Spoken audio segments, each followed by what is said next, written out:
Hey also friend, welcome back to our Dislike video. This is going to be a pretty short one. I'm just going to be answering the question I think that many players might be asking themselves after the update. That is, should you go for Intisar? Should you summon her using your precious wish stones? Now, TLDR short answer is, if you're struggling for Chronos, yeah, she is quite literally the best option for that. Long answer is probably no, because of the fact that she is probably just a Chronos slave. Right, so let's just take a look at her skill kit. It's gonna be pretty short, but don't worry. I'm just gonna be quick about it. This is gonna be like a short review for an Esper. Now, Intisar, if you guys not know, her base form, she does not do this transmit wire. So basically, there is essentially one turn only. If you like max her skills out, there's only one turn where she is not stealth. So I think if you are to her, that's only beneficial for like one turn, because both of her S2 and S3, they both give her stealth.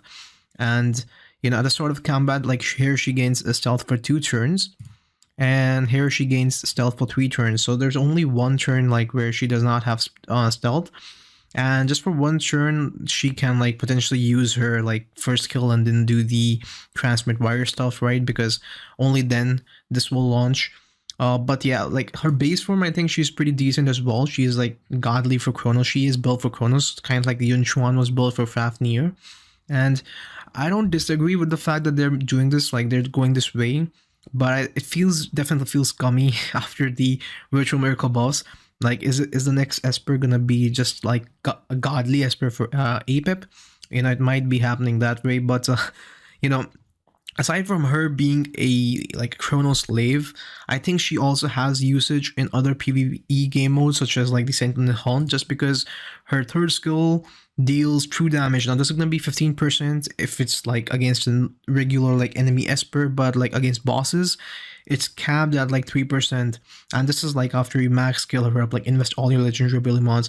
But even 3%, like for example, boss like Sentinel boss, I think 3% is going to be huge damage, right?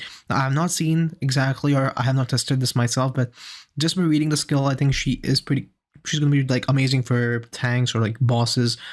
For PvP, this might sound good, especially because of the current tank meta, but she does have her own disadvantages, especially because essentially all of her skills are AoE. And the problem with AoE skills is, yes, they do hit hard, but the problem is like there's so many chances of her getting countered. For example, from heroes like Everett, heroes like Hyde, like heroes like Ahmed. Essentially, every champion or every Esper which is having the Sword of Avtara set, there's such a high chance of her getting countered. And just because of the fact that Hyde exists, I think Hyde is like the ultimate counter of her in PvP, and he's super meta right now. I don't think she is just that good, right? I don't think she's gonna be able to destroy teams, kind of like what other champions do. But yeah, I mean, she might be relevant in like future meta, but for me currently, it just feels that she is gonna be decent only for Chronos and for other PvP content, like probably the tower, the Infinity Tower, like the normal tower, Temporal Tower. She's also going to be great for like Cube Miracle, your general campaign stages, essentially everything related to PvE. She's not going to be good for like Apep or Fafnir, that's for sure, right? But yeah, again, she's going to be OP for Chronos. If you're a new player and you do not have your Zhao Yins or like the Red Twin, I think they'll give you out Red Twin for free now, so I think that's impossible for you not to have that. But if you do not have Zhao Yin, she's just like an upgraded version of Zhao Yin, honestly.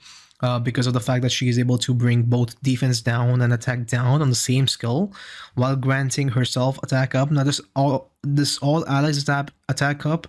This is her R6. It's very bad that they do not actually separate R6 and R2, like all the resident stages. They just flat out just only give you like R6 versions of these espers, which I think they should definitely improve on. But yeah, there's that. Her base attack is exactly the same as Gaius, I think, 1244. I mean, honestly, all the espers, DPS espers, have like kind of the same base attack. There's like 2 or 3 difference. I don't know why they even do that, but yeah, there's that.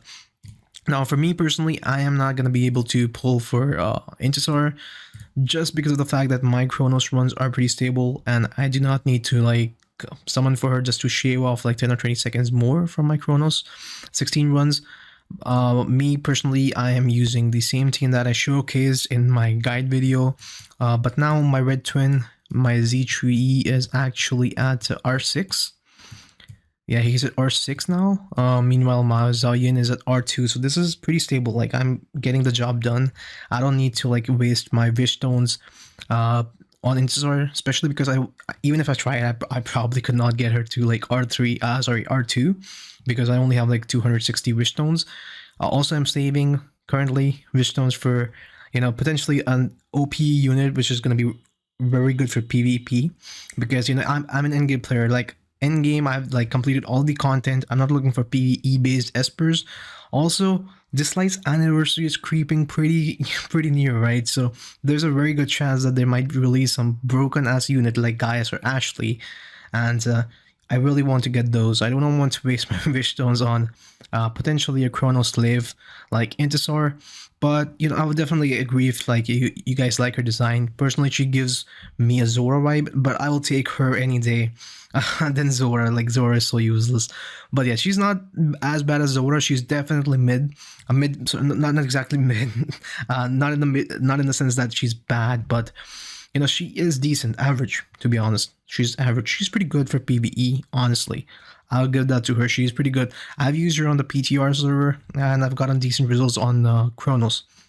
So even if you have like half decent relics, even in her like base form at R0, she will definitely perform, especially in Chronos. So again, the TLDR is, if you are struggling in Chronos, you do not have a stable team for that, Intezar might be your solution to the problem. That's what Lilith is selling to you. So it's up to you if you want to take it or not. If you have the wish stones, or you might even get lucky from the gold records. But yeah, there's that. I'll see you guys in the next video. Hope you guys have a great day ahead. Peace.